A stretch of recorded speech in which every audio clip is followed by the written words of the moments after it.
J'ai envie du coup maintenant changer d'acteur et d'aller voir du côté d'une chambre de commerce et d'industrie qui n'est pas non plus un acteur économique classique comme les autres.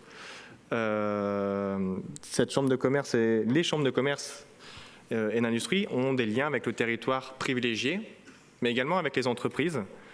Du coup, la question que j'ai envie de vous poser, c'est qu'est-ce que la Chambre fait pour développer les nouveaux modèles économiques, notamment dans le cadre de la dynamique REF 3. Alors merci Simon de cette question. Donc, bonsoir à tous. Alors effectivement, les chambres de commerce sont engagées donc, depuis pas mal d'années déjà dans la question du développement durable. Ça fait une quinzaine d'années que l'écosystème d'acteurs en Nord-Pas-de-Calais donc, et maintenant en Hauts-de-France s'est saisi de ces questions de développement durable. On a beaucoup travaillé donc, à l'origine d'ailleurs avec le CERD dans une coopération sur ville durable et nouveaux modèles économiques. On a cherché à dire mais comment finalement dans la ville de demain remettre donc, les activités économiques au cœur des services pour la ville de demain. Ça nous a réinterrogé sur beaucoup d'éléments, notamment au travers du prisme de l'économie de la fonctionnalité. Parce qu'effectivement, cette approche économie de la fonctionnalité, quelle réponse à quel besoin du territoire, et pas simplement un besoin comme on disait tout à l'heure, j'ai besoin d'une voiture ou j'ai besoin donc... non, mais quel besoin en termes de mobilité, par exemple. Donc on a animé ensemble, d'ailleurs, pendant pas mal d'années, donc un groupe mobilité durable. On a travaillé aussi sur l'habitat durable, sur différentes questions. Ça nous a ouvert un certain nombre de portes pour les entreprises. Et notamment, on s'est interrogé aussi, ça rejoint la question de juste avant, donc sur les modes de passation des marchés publics. Aujourd'hui, évidemment, le mode de passation habituel, donc on se retrouve toujours au moins 10 ans finalement. Comment arriver au mieux 10 ans? Et c'est là où il y a d'autres leviers, en fait, d'autres modes de passation de marché, notamment le dialogue compétitif. On s'est beaucoup interrogé là-dessus, on a regardé ce qu'il était possible de faire, on a fait parler des collectivités territoriales qui ont appliqué ce mode, en fait, de passation de marché, qui ouvre aujourd'hui des possibilités d'innovation et d'expression, en fait, donc justement de l'innovation des entreprises dans un dialogue public-privé. Alors, tout ce fonds-là, en fait, de développement durable, d'économie effectivement aussi responsable en lien territoire-entreprise, s'incarne aujourd'hui d'une manière un petit peu nouvelle au travers de ce projet Troisième Révolution industrielle. On l'appelle REF 3 maintenant, qui est engagé depuis 3 ans maintenant, donc avec... aussi un mode collaboratif, puisque c'est plus de 150 acteurs qui, initialement, ont écrit une feuille de route, ce fameux master plan régional, pour nous lancer vers une dynamique de renouveau économique du Nord-Pas-de-Calais et maintenant de la Picardie. Alors pourquoi un renouveau économique ? Évidemment, on l'a déjà dit tout à l'heure, dans la table ronde d'entreprise, on s'aperçoit effectivement qu'on est face à des limites de développement. Notre modèle actuel, qui existe depuis l'après-guerre, finalement, toujours plus pour moins cher, qui a eu des avantages, puisque ça a permis d'équiper largement tous les ménages d'un certain nombre de produits de consommation courante. Aujourd'hui, ce modèle, il est très plombé, il est véritablement face à des limites. Limites, évidemment, au niveau des entreprises. On sent bien, on se demande bien comment on va encore aller plus loin, toujours plus, moins cher.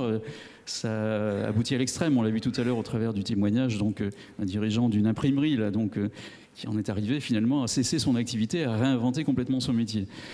Contrainte évidemment sociétale aujourd'hui, c'est véritablement le cas sur l'emploi par exemple, ou sur le stress au travail, toujours plus de pression c'est aussi l'environnement. On sait très bien, enfin vous le savez peut-être pas, mais que depuis le 8 août, en fait, on a dépassé la capacité de notre planète à régénérer les ressources dont on a besoin pour poursuivre notre vie de tous les jours, jusque fin décembre.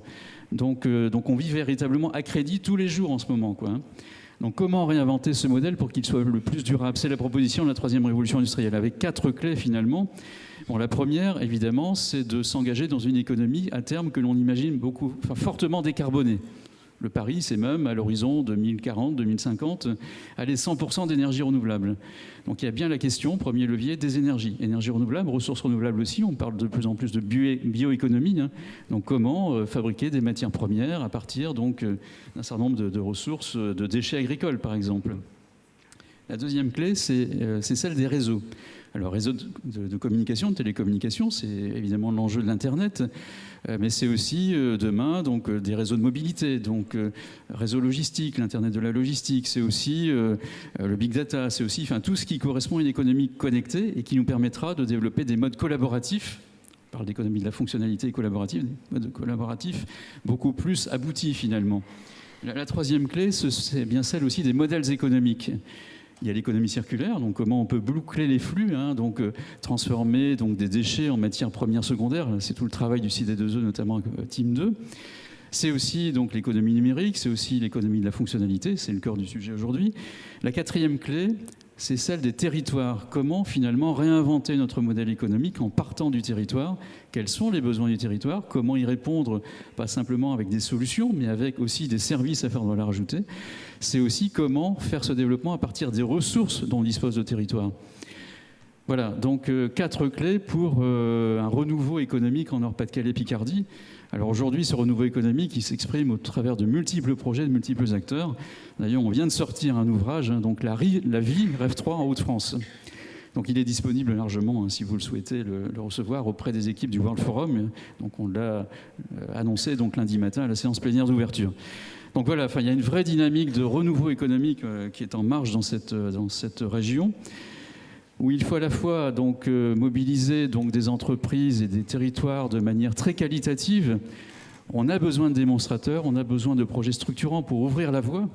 Donc, c'est vrai, donc, tout à l'heure, ça a été exprimé par des entreprises que l'on a accompagnées depuis pas mal de temps là-dessus, pas à pas, pour construire d'ailleurs un référentiel économie de la fonctionnalité.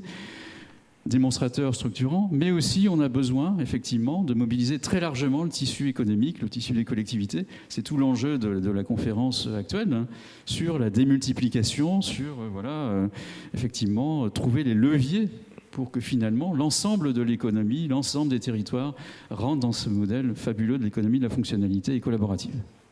Donc du coup, ce que je retiens, c'est que la Chambre, en partenariat du coup avec la région, a créé une dynamique collective qui rassemble un ensemble de sujets, donc pas que environnementaux, pas que sociaux, mais vraiment une dynamique globale qui rassemble le tout vers une direction à travers et qui réunit par la troisième révolution industrielle.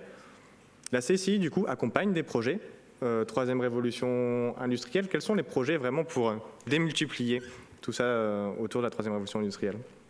Alors la CCI, effectivement, accompagne des projets. Elle les accompagne aussi dans le cadre d'un écosystème d'acteurs, puisqu'évidemment, donc chacun peut apporter finalement sa pierre, sa vision, donc dans ce que l'on appelle, c'est un mot d'ailleurs très économie de la fonctionnalité, ce qu'on a appelé les milieux innovateurs finalement. C'est ça qu'on s'efforce de construire au quotidien. C'est pas forcément très simple, mais on va vers ça. Alors, comment on accompagne les entreprises? Bon, déjà, donc, en qualifiant sur le terrain les projets. Alors, souvent, on vient nous voir avec des sujets qui, au départ, évidemment, par exemple, sont simplement de l'efficacité énergétique. Il faut en faire de l'efficacité énergétique. D'ailleurs, c'est l'une des clés de la troisième révolution industrielle. Mais au-delà, il y a bien l'enjeu de passer sur un nouveau modèle énergétique, un nouveau rapport aux ressources, finalement. Alors c'est là où on commence à qualifier l'entreprise sur différents thèmes qui sont liés à Rêve 3, pour ensuite faire une proposition finalement aux dirigeants donc, d'évolution de son modèle énergétique par exemple, mais aussi de son modèle de développement, parce que tout ça est très lié en fait. L'enjeu, la nouveauté de cette approche, peut-être troisième révolution industrielle, c'est aussi cette approche systémique finalement. C'est évidemment pas d'aujourd'hui que l'on s'intéresse à la mobilité, aux questions d'énergie, aux questions donc, de réseau, etc. Mais comment intégrer tout ça dans une approche systémique? C'est ce que l'on se propose de faire. Donc la Chambre de commerce, mais aussi plein d'acteurs. Donc on travaille avec le CERD, avec le CD2E, avec le pôle Cinéo, avec Ecopal, donc notamment sur l'écologie industrielle et territoriale, avec Alliance, Réseau Alliance. On s'efforce de travailler tous ensemble, aussi en mode collaboratif. Alors, on accompagne aussi les entreprises, évidemment, sur des thématiques comme l'éco-conception, par exemple. Un grand sujet ouvert aussi avec la plateforme Avenir du CD2E. Parce que dès la conception d'un produit, comment on peut finalement prendre en compte ces questions d'environnement, voire ces questions sociétales, puisqu'on peut parler d'éco-socio-conception. Voilà, ça c'est une clé. Économie circulaire, comment dans l'entreprise, finalement, par exemple, travailler sur la réintégration des déchets de fabrication. Donc, mais aussi travailler avec son territoire. Donc là, effectivement, on ouvre la porte de l'écologie industrielle et territoriale. Donc mutualiser entre entreprises sur une zone d'activité. Alors, je ne vais pas trop m'étendre, mais on a aussi travaillé, du coup, dans Rêve 3, sur un nouveau concept de zone d'activité génération troisième révolution industrielle. Comment, sur une zone d'activité, intégrer donc des entreprises qui vont pouvoir finalement mutualiser un certain nombre de choses entre elles et travailler dans un principe économie de la fonctionnalité. Alors c'est très directement, c'est pas un rêve, c'est très directement lié à des enjeux de compétitivité aussi. Pour information, on a des territoires qui aujourd'hui, on parlait d'attractivité tout à l'heure, attirent des entreprises par ce qu'ils disent finalement, sur notre zone d'activité, l'énergie est gratuite. Alors ça interpelle tout le monde, mais il y a vraiment des territoires comme ça aujourd'hui. Comment nous on peut dire sur nos territoires, finalement, venez vous incarner ici, parce que vous allez trouver des coopérations possibles avec d'autres entreprises sur plein de choses. Par exemple, on n'a pas forcément, c'est le premier niveau ça, mais on n'a pas forcément tous besoin d'un showroom. Pourquoi pas construire au sein d'une zone d'activité finalement un showroom partagé ? Comment on peut mutualiser donc des services de transport? Comment on peut travailler sur l'autopartage ensemble dans une zone d'activité? Comment on peut demain travailler sur l'énergie, donc mutualiser l'énergie, donc voire d'ailleurs travailler sur des achats groupés d'énergie. Ça, c'est Franck qui pourra peut-être nous en parler tout à l'heure. Voilà, Franck nous dit « je peux », c'est très bien. Voilà, donc on s'efforce d'incarner aussi dans un nouveau modèle de zone d'activité. C'est le concept de troisième révolution industrielle.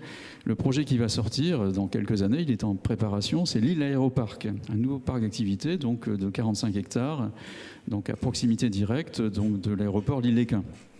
Voilà. Voilà quelques actions donc des CCI. On pourrait aller plus loin. Et surtout, je le dis bien, on s'efforce de le faire en écosystème d'acteurs. On a aussi à trouver le moyen de le faire encore plus, mais c'est une vraie orientation, cet écosystème d'acteurs.